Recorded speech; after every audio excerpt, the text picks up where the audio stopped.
Today we are going to talk about core and pelvic floor engagement. So when we start to learn how to engage our core, we also want to make sure we're learning to engage our pelvic floor as well. I like to start by teaching this laying down position. So set up your mat or go ahead and lay onto the floor. And you're going to start by actually laying on your back. Feet are going to be bent, or knees are going to be bent so your feet are flat. In this position, what I want you to start by doing is you're going to take your hands and you're going to find the front of your hip bones. From there, you're going to walk your hands one finger width inwards. This is going to help you identify if you're actually activating your core or not. So what I want you to do from here is I want you to draw your belly button in towards your spine.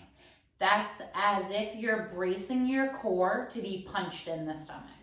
And then you're gonna feel in the hands, the muscles pop up into your fingers or tighten. That's the way we know we're getting some core engagement of this. So to start for now, I want you to think about making sure you tuck those ribs under, flatten out that back as you pull your belly button in towards the spine. Fingers are right on the inside of our hip bones. We're squeezing and we're holding for 10, 9, 8, 7, 6, 5, 4, 3, 2, 1. And then relax from there. We're gonna repeat. Back is nice and flat. Belly button squeezed towards the spine. And we're going. 10, 9, 8, 7, 6, 5, 4, 3, 2, 1. At this point, you should be able to get some core activation without manipulating the position of your pelvis. Although we want our back nice and flat, I want that to be coming from core engagement and not only just pushing the hips back. Okay, so now that we have the core part down, now we're going to talk about the pelvic floor. The pelvic floor, when we think about it, is a basket holding all of our vital organs in. So there's some weight and pressure being pushed down on it. We want to think about tightening the weaves in the basket or pulling up and in as everything is being pulled in towards the belly button. So again, you're going to start laying on your back. What I want you to do is you're going to take a big exhale and pull that basket up and in towards the belly button, and then you're holding there for 3, 2, 1, and then you're releasing. If you haven't quite figured out how to do it yet, if you think about as you're trying to pull everything up and in, holding the flow of urine, that will activate that pelvic floor. So let's do that again. You're gonna pull that basket in, hold the flow of urine for 5, 4, 3, 2, 1. You may have found it difficult to hold that pelvic floor activation for those 5 seconds.